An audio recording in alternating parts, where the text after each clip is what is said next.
is Monica Verma. My name is Monica Verma और बहुत ही पैशनेटली इस बिजनेस को बिल्ड कर रही हूँ। डे वन से बिल्ड कर रही हूँ, क्योंकि हम कोई भी काम किसी भी फील्ड में अगर हम कोई भी काम शुरू करते हैं तो सक्सेस का एक ही मंत्र होता है कि हम पैशन से उसको फर्स्ट डे से फॉलो करें। ठीक है, उतार चढ़ाव तो हर जगह आते हैं, यहाँ भी आते हैं, आए थे और आगे भी आएंगे, लेकिन जब तक हमारे अंदर कंसिस्टेंसी नहीं होगी उसको करने की तो तब तक हम सफल नहीं होंगे, या यूं कहें उसमें ग्रो नहीं करेंगे और डाउन होते चले जाएंगे।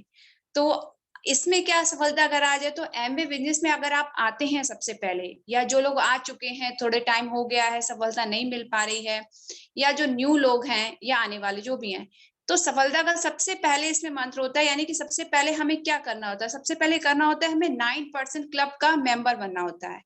अब ये कोई वैसा मेंबर नहीं है कि इसके कोई सर्टिफिकेट होगा। 9% क्लब जैसे कि प्लान में बताया गया 1200 पीवी जो होते हैं, उसको हमें सस्टेन बिजनेस परमानेंट मतलब उसमें रहना है कि हर मंथ हमारा एटलीस्ट इतना बिजनेस हो, एटलीस्ट इतना तो हो। तो इसको करना हमें सीखना है। तो कितने लोग चाहते हैं कि वो परमानेंट इस क्लब का इस क्लब में रहे, 9% क्लब में रहे? कितने लोग चाहते हैं? आई थिंक सब लोग चाहते हैं, क्योंकि पहला टारगेट भी 9% क्लब है और आखिरी टारगेट भी 9% क्लब है। क्योंकि अगर आपने 9% क्लब को सस्टेन करना सीख लिया तो आप कोई भी पिन अचीव कर सकते हैं। आप silver, platinum, gold, diamond and beyond diamond जा सकते हैं अगर आपने 9% क्लब को करना सीख लिया। क्योंकि जब आप करना सीख लेंगे तो आपके जो ग्रुप में न्यू लोग आ रहे हैं वो भी करना इसको अच्छे से सीख लेंगे और मीन्स आप उनको सिखा पाएंगे। ठीक है, तो करना इसमें ऐसा कुछ खास नहीं है कि बहुत कुछ आपको करना पड़ेगा। वही काम करने हैं जिनको हमें बार बार बताया जाता है, लेकिन वही बात आती है, कंसिस्टेंसी से हमें करना है। रोज करना है, थोड़ा करना है, लेकिन उसको छोड़ना नहीं है। तो क्या काम करने हैं? सबसे पहले प्रोडक्ट यूज। देखिए, हमारे जो बिजनेस का हार्ट है वो प्रोडक्ट ही है। ठीक है, एमवे बिजनेस को ही उसके प्रोडक्ट के नाम से जाना जाता है, दुनिया वाले जानते हैं। तो सबसे पहले हमें अपना प्रोडक्ट यूज बढ़ाना होगा। और आप जानते हैं कि मान लीजिए हमारा कोई प्रोडक्ट है, सपोज ये डिसड्रॉप है। ठीक है, प्रोडक्ट यूज बढ़ाने से क्या मतलब है? ये 1 लीटर की जो बॉटल है वो फिनिश तो होती नहीं है। ठीक, फिनिश नहीं होती है। अब इसको अगले मंथ, अगर इस मंथ हमने परचेस किया तो अगले मंथ नहीं परचेस करना पड़ेगा, आगे आने वाले 6-7 मंथ इसे परचेस नहीं करना पड़ेगा।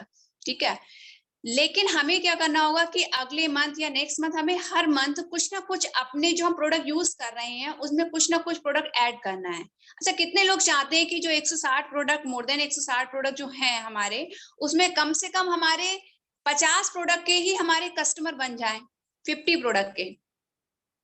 कोई ग्लिस्ट्रा ले रहा हो, कोई एलओसी ले रहा हो, कोई जूम ले रहा हो, कितने लोग चाहते हैं 50 प्रोडक्ट? अच्छा चलिए छोड़िए 50, छोड़िए 30, ये कितने लोग चाहते हैं 20 प्रोडक्ट के ही हमारे कस्टमर बन जाएं, 20 प्रोडक्ट के। तो आई थिंक सभी लोग यहाँ पे चाहते हैं कि 20 नहीं, 160 प्रोडक्ट के हमारे कस्टमर होने चाहिए। तो हम स्टार्टिंग करते हैं, चलो 20 प्रोडक्ट के हमारे कस्टमर बन जाएं, लेकिन कम से कम उन 20 प्रोडक्ट को हमने पहले फील तो ले लिया हो।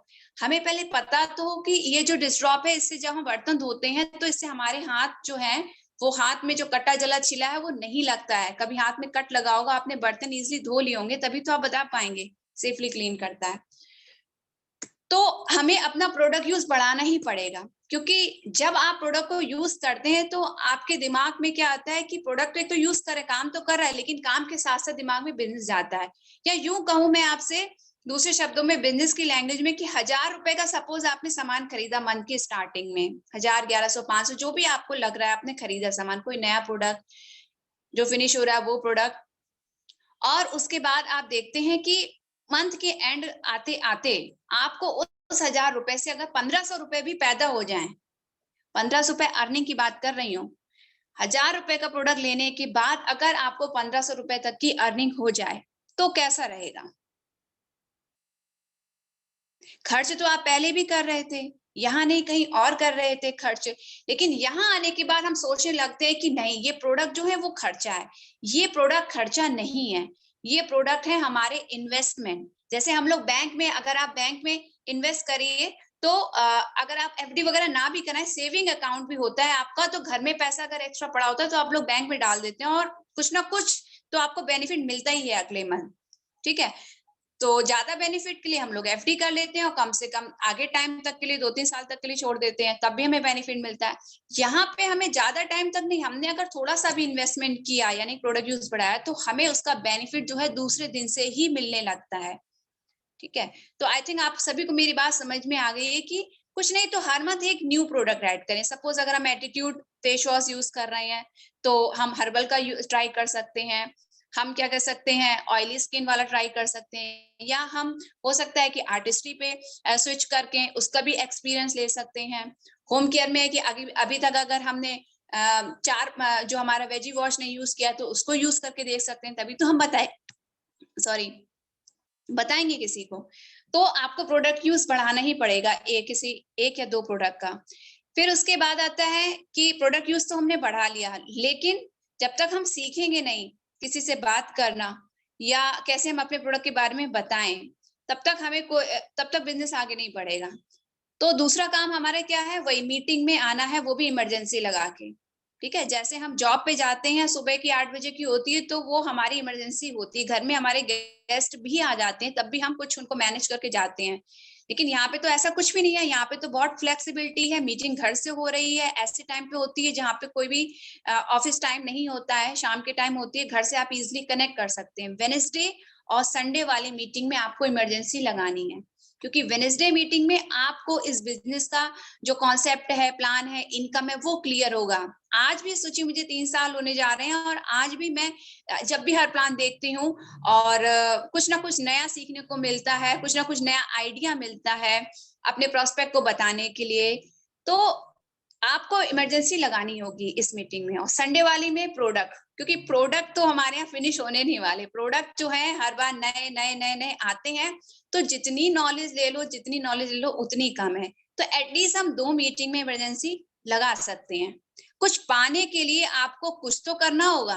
लोग कहते हैं ना, कुछ पाने के लिए कुछ खोना पड़ता है, लेकिन यहाँ ऐसा नहीं है। यहाँ कुछ पाने के लिए खोना नहीं पड़ता, यहाँ कुछ पाने के लिए कुछ थोड़ा सा एक्स्ट्रा एफर्ट करना पड़ता है। सक्सेसफुल लोग क्या होते हैं, वही लोग होते हैं सक्सेसफुल जो नॉन सक्सेसफुल यानी अनसक्सेसफुल लोग होते हैं, उनसे थोड़ा सा ज्यादा मेहनत करते हैं। ज्यादा मेहनत करने की यहाँ पे जरूरत नहीं है, आज तो जमाना स्मार्ट वर्क का हो गया है। तीसरा काम हमें क्या करना है, रोज एक ट्रेनिंग अटेंड करनी है।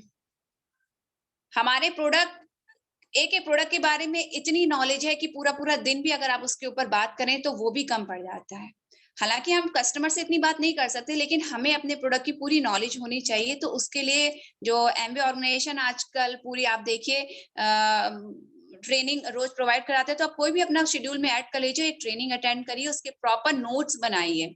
क्योंकि ट्रेनिंग अटेंड कर लेते हैं उस टाइम तो बहुत कुछ समझ में आता है और लगता है कि हाँ, हम उस कस्टमर को बताएंगे कि हमें ये चेंज आया, हमने ये सीखा, अपनी डाउन को बताएंगे। लेकिन उसके बाद मतलब उस टाइम जब ट्रेनिंग अटेंड करते हैं तो हम उसके नोट्स नहीं बनाते हैं, कुछ पॉइंट नहीं लिखते हैं। नोट्स का मीन्स कुछ पॉइंट आप नोट कर लीजिए। और वो ना करने से लगेगा आपको 2-3 दिन कि आपने ट्रेनिंग अटेंड करी, 1 घंटा दिया, लेकिन आपके पास वो नॉलेज रहेगी नहीं। क्योंकि मैंने भी एक्सपीरियंस किया कि जो ट्रेनिंग मैं पहले अटेंड करती हूँ वो रिपीट भी होती है ट्रेनिंग, उसको दोबारा अटेंड किया तो लगा कि इसको अगर हम उस टाइम थोड़ा ठीक से अटेंड कर लेते, लिख के कर लेते, तो इतनी प्रॉब्लम नहीं होती। तो फिर मैंने भी गलती की थी, तो फिर मैंने ट्रेनिंग को प्रॉपरली अटेंड करना सीखा और उसको प्रॉपर नोट्स बनाए। एक है, अगर ज्यादा आप चाहें ज्यादा भी कर सकते हैं अपने शेड्यूल के अकॉर्डिंग, जो भी आपका वर्किंग शेड्यूल है, कोशिश करें एक जरूर हो। और रोज एक लिंक सुनना है, यानी कि जो स्ट्रीमिंग रोज आपके ग्रुप में पड़ती है उसको सुनना ही सुनना है आपको। यानी कि जब आप किसी सक्सेसफुल, उसको क्यों सुनना है, जब आप किसी सक्सेसफुल इंसान को सुनेंगे तो आपके अंदर फेथ डेवलप होगा, ठीक है। क्योंकि इंसान को क्या लगने लगता है, कुछ काम नहीं हो रहा तो वो डिमोटिवेट हो जाता है, तो उससे आपको फेथ मिलेगा, या आपको अपनी गलती का पता चलेगा कि आप गलती कहाँ कर रहे हैं। मेहनत तो कर रहे हैं लेकिन गलती कहाँ हो रही है। तो इन सब चारों कामों से आपको नॉलेज मिलेगी। मैं फिर से बता दूं, पहला आप प्रोडक्ट यूज करेंगे, क्योंकि प्रोडक्ट यूज इसलिए भी इम्पोर्टेंट है कि जब तक आप अपनी दुकान का, आपने दुकान खोली, अपनी दुकान की चीज नहीं यूज करेंगे तो दूसरा आपकी दुकान का किसी भी प्रोडक्ट पे बिलीव नहीं करेगा। तो प्रोडक्ट यूज सेकेंड मीटिंग में इमरजेंसी, सबसे बुधवार और संडे को जो होती है उसमें इमरजेंसी। तीसरा आपको ट्रेनिंग जिसमें प्रोडक्ट की नॉलेज मिलेगी, डेप्थ में मिलेगी। और चौथा आपको एक रोज स्ट्रीमिंग लिंक उसका वो आपको सुननी है। अब इन चार काम करने के बाद आपको क्या लगता है कि आप 9% क्लब का परमानेंट जो मेंबर है वो बन जाएंगे? नहीं बन पाएंगे, क्योंकि नॉलेज जो है वो उससे कभी भी ना पीवी आएंगे और ना ही क्या होगा, आपका बिजनेस ग्रो होगा। नॉलेज जब एक्शन में कन्वर्ट होती है, यानी कि उस नॉलेज को जब हम अप्लाई करते हैं तब वो रिजल्ट आता है। ठीक है, आप लोगों को ये सब बात पता होगी, बचपन से भी सीख रहे हैं, लेकिन यहाँ पे भी वही फॉर्मूला लगता है। यहाँ पे कोई दुनिया के अजीब फॉर्मूले नहीं लगते हैं, वही सेम फॉर्मूला। नॉलेज लीजिए, उसको अप्लाई करिए। हमने ट्रेनिंग से नॉलेज ली किसी प्रोडक्ट के बारे में, बहुत अच्छे से जाना कि ये जो परस्यू है वो बहुत जम स्किल करता है, और इसको हमने यूज भी कर लिया। चलिए पहला पार्ट यूज भी कर लिया, लेकिन जब तक हमने इसके बारे में इसको अप्लाई नहीं करा या किसी कस्टमर को नहीं बताया तो कोई रिजल्ट नहीं आएगा। तो इसको अप्लाई करना है। आप उसके लिए क्या गुरु मंत्र हैं? तो 3 गुरु मंत्र हैं जिससे कि हमारे पीवी जनरेट होंगे, यानी कि हमारा एक्टिविटी होगी। नॉलेज ले ली हमने 4 काम करके, आप एक्शन पे आते हैं। एक्शन में हमें सबसे 3 गुरु मंत्र हैं, आप लिख भी सकते हैं। पहला जो गुरु मंत्र है वो ये है, 300 पीवी का हमको बिजनेस जो है मंथली करना सीखना है। जब ऊपर के आप 4 काम कर ही रहे होंगे जो मैंने बताया, तो आप आराम से 300 पीवी मंथली बिजनेस हो जाएगा। थोड़ा आपका खुद यूज होगा, थोड़ा आप अपने एक्सपीरियंस शेयर करके अपने कस्टमर, फ्रेंड्स, रिलेटिव को बताएंगे, 300 पीवी का आपका बिजनेस होने लगेगा। शुरुआत में 100-200 होगी, 300 पे पहले आपका टारगेट कि 300 पीवी खुद करना सीखे, क्योंकि जब तक आप खुद 300 पीवी करना नहीं सीखेंगे एज ए लीडर, तो आपके जो डाउन में जो लोग होंगे वो 100 पीवी भी करना नहीं सीख पाएंगे। तो अगर आपको उनको 300 पीवी करना सिखाना है, तो आपको पहले 300 पीवी करना सीखना होगा। रास्ता वहीं से आता है, जो मैंने अभी 4 पॉइंट बताया उससे आता है। और दूसरा क्या, कि रोज हमें एटलीस्ट एक कस्टमर बनाना है। कस्टमर वो किसी भी चीज का हो सकता है, ग्लिस्टर का, किसी भी चीज का, छोटे से लेकर 50 रुपए से लेकर 50,000 तक के प्रोडक्ट हैं, किसी भी एक प्रोडक्ट का आपका कस्टमर हो सकता है, एक से ज्यादा प्रोडक्ट का एटलीस्ट एक कस्टमर यहाँ पे। लेकिन एटलीस्ट का मतलब ये नहीं कि एक से ज्यादा नहीं हो सकते हैं। और मंथ में 2 स्पॉन्सरिंग कैसे? ऐसे नहीं कि हमने आधार कर लिया और उनकी ज्वाइनिंग हो गई, उन्होंने 100, 200, 500 का सामान ले लिया। नहीं, ज्वाइनिंग ऐसी कि वो बिजनेस में आए, एटलीस्ट एडीआर से एडीएस में तो कन्वर्ट हो जाए, जो 5,000 का उनका क्राइटेरिया होता है, कुछ सीखने लगे। तो ये 3 काम आपको करने होंगे। पहला 300 पीवी का बिजनेस मंथली, दूसरा पर डे एक कस्टमर। जब हम 8 से 10 लोगों से बात करते हैं तो आराम से 1 से 2 कस्टमर बन जाते हैं। और तीसरा, मंथ में 2 ज्वाइनिंग, ठीक है, जो कि एडीएस में कन्वर्ट हो। तो आई होप आप सभी ने ये 3 गुरु मंत्र लिख लिए होंगे। जब हम इसको नॉलेज लेके अप्लाई करेंगे तो ये तीनों काम भी बहुत ही आसानी से होने लगेंगे। अब बात वही आती है कि अब हमने ये सब डिसाइड कर लिया कि हाँ, हम ये सब भी करेंगे, और हमने प्रोडक्ट यूज, सारे काम हमने डिसाइड कर लिए कि कल शुरुआत है, 1 जुलाई है, और हम ये सब काम करेंगे, और हम 9% क्लब मेंबर या जो न्यू लोग आए हैं वो जो भी उन्होंने डिसाइड किया वो हम जाएंगे। लेकिन कर क्यों नहीं पाते हैं? शुरुआत में तो हम डिसाइड करते हैं कि हाँ, हमें जाना है, लेकिन कोई भी हर्डल आया, हमारा क्या होता है, फोकस जो है वो दूसरी तरफ चला जाता है। वो फोकस कुछ भी हो सकता है। मे बी आपकी डाउन में कोई बंदा डीएक्टिवेट मीन्स वो काम ना कर रहा हो, इससे भी हो सकता है अच्छा सा काम कर रहा हो और सडनली उसने काम करना बंद किया हो, तो ये भी आपको डिमोटिवेशन लगता है। हो सकता है किसी कस्टमर ने प्रोडक्ट आपसे लिया हो और उसके बारे में कुछ निगेटिव आपसे बोल दिया हो, उससे भी आपको हो सकता है कि डिफोकस आप हो जाए। आपका मन करे यार, बेकार इतनी मेहनत करी, इतनी मुश्किल से तो ऑर्डर जनरेट हुआ, इसने 1,500 को संभाल लिया, उसमें भी ये इतनी कलाकारी दिखा रहा है, तो उससे भी डिफोकस हो सकते हैं। 3-4 दिन से किसी से बात कर रहे हैं कस्टमर से, वो ऑर्डर ही नहीं दे रहा है, तो लगता है कि बेकार ही है लोगों से बात करना, कुछ नहीं होता है, ये सब बेकार है।